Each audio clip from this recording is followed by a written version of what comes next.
आज का यह वीडियो सैटेलाइट से संबंधित है। आपने सैटेलाइट का नाम सुना होगा। इंटरनेशनल कॉल करना, मौसम की जानकारी लेना हो या फिर घर में बैठकर टीवी देखना, ये सभी काम सैटेलाइट के जरिए होता है।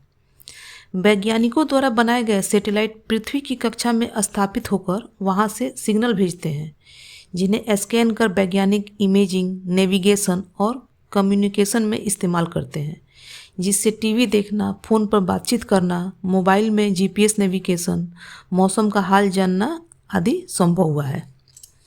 सैटेलाइट अपने से कहीं बड़े ग्रहों के चारों ओर चक्कर लगाता है। इस हिसाब से चंद्रमा भी एक सैटेलाइट है, क्योंकि वह पृथ्वी का चक्कर लगाता है, लेकिन ये प्राकृतिक सैटेलाइट है, इसलिए हमारे हिसाब से नहीं चल सकता है, जबकि मानव निर्मित सैटेलाइट मानव के हिसाब से चलता है। सैटेलाइट को हिंदी में उपग्रह कहा जाता है। मानव द्वारा बनाया गया एक ऐसा ऑब्जेक्ट जो कि पृथ्वी से बाहर पृथ्वी के चारों ओर चक्कर लगाता है और भिन्न भिन्न सेवाएं प्रदान करता है। सैटेलाइट को पृथ्वी की कक्षा में स्थापित किया जाता है, जिससे वह पृथ्वी के चारों ओर परिक्रमा करता है। सैटेलाइट को रॉकेट की मदद से अंतरिक्ष की कक्षा में पहुंचाया जाता है। जिस गति से रॉकेट सैटेलाइट को उसकी कक्षा में पहुंचाता है, उसी गति से वह पृथ्वी के चक्कर लगाता है। पृथ्वी के गुरुत्वाकर्षण के कारण सैटेलाइट की गति संतुलित रहती है, जिससे वह पृथ्वी की परिक्रमा करता है। वर्ष 1957 में सोवियत यूनियन ने पहला सैटेलाइट स्पुतनिक अंतरिक्ष में लॉन्च किया, जो इंसान द्वारा निर्मित था। इसके बाद से 2010 तक दुनिया भर के देशों द्वारा हर साल करीब 10 से 60 सैटेलाइट लॉन्च किया जा रहा था, लेकिन 2010 के बाद से तो सैटेलाइटों की बाढ़ आ गई। अब तक पृथ्वी के चारों तरफ 7500 सैटेलाइट मौजूद है, यानी हर साल करीब 117 सैटेलाइट छोड़े गए हैं। भारत का पहला सैटेलाइट आर्यभट्ट है, जिसे महान भारतीय खगोल शास्त्री के नाम पर रखा गया है।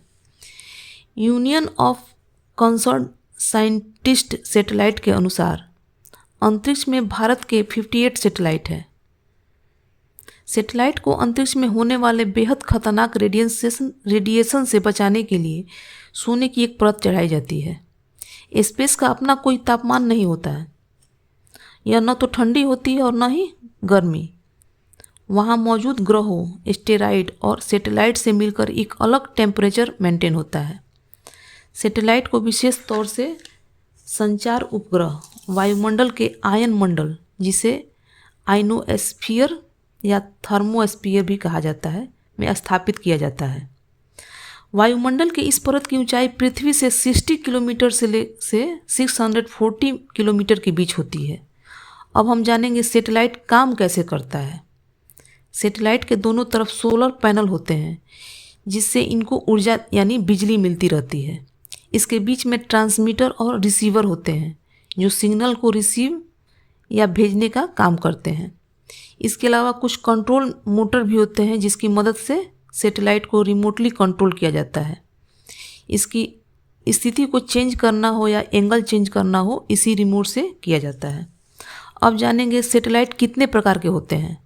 तो सैटेलाइट को 3 प्रकार में बांटा गया है: low earth orbit satellite, medium earth orbit satellite और हाई अर्थ ऑर्बिट सैटेलाइट। काम और इस्तेमाल के हिसाब से इनके आकार अलग अलग होते हैं। जिस सैटेलाइट को इमेज और स्कैनिंग के लिए इस्तेमाल किया जाता है, उन्हें लो अर्थ ऑर्बिट सैटेलाइट कहा जाता है। ये पृथ्वी से काफ़ी नज़दीक होते हैं। इसकी ऊंचाई 160 किलोमीटर से 1600 किलोमीटर तक होती है।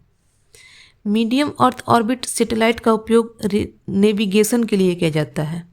यह दिन भर में कई बार पृथ्वी का चक्कर पूरा कर लेते हैं। यह पृथ्वी का एक चक्कर 12 घंटा में पूरा करता है। इसकी ऊंचाई पृथ्वी से 10,000 किलोमीटर से 20,000 किलोमीटर तक होती है। हाई अर्थ ऑर्बिट सैटेलाइट का उपयोग कम्युनिकेशन के इस्तेमाल में किया जाता है। यह पृथ्वी से करीब 36,000 किलोमीटर की दूरी पर होते हैं। यह पृथ्वी की गति के साथ ही इसका चक्कर लगाते हैं। अब हम जानेंगे कौन सा सैटेलाइट किस कार्य के लिए है। यदि सैटेलाइट को पृथ्वी के इमेज के लिए बनाया गया है, तो सैटेलाइट में कैमरे लगे होंगे। अगर स्कैनिंग के कार्य के लिए बनाया गया होगा तो सैटेलाइट पर स्कैनर लगा होगा। सैटेलाइट से ज़्यादा कम्युनिकेशन से जुड़े कार्यों के लिए अंजाम दिया जाता है। इसे बेहतर करने के लिए टेलीकॉम कंपनियों में होड़ लगी है ताकि उनकी कंपनी का नेटवर्क बेहतर हो। सैटेलाइट फ़ोन लैंडलाइन या टावर की जगह उपग्रह से सिग्नल प्राप्त करता है। इनके जरिए किसी भी स्थान से फ़ोन किया जा सकता है, चाहे वह रेगिस्तान, पहाड़, समुद्र या फिर कोई जंगल हो। सैटेलाइट दुश्मन पर निगरानी के काम भी आता है, जैसे सीमा पर क्या हो रहा है इसकी इमेज के जरिए पता लगाया जा सकता है। बहुत से देश दुश्मन देश का सैटेलाइट नष्ट करने के लिए एंटी सैटेलाइट का सहारा लेते हैं। यह अंतरिक्ष में दुश्मन के खिलाफ एक बड़ा हथियार है। ऐसे ही यूनिक चीज़ों को जानने के लिए मेरे चैनल को सब्सक्राइब करें, साथ ही लाइक बटन दबाना मत भूलिएगा। धन्यवाद।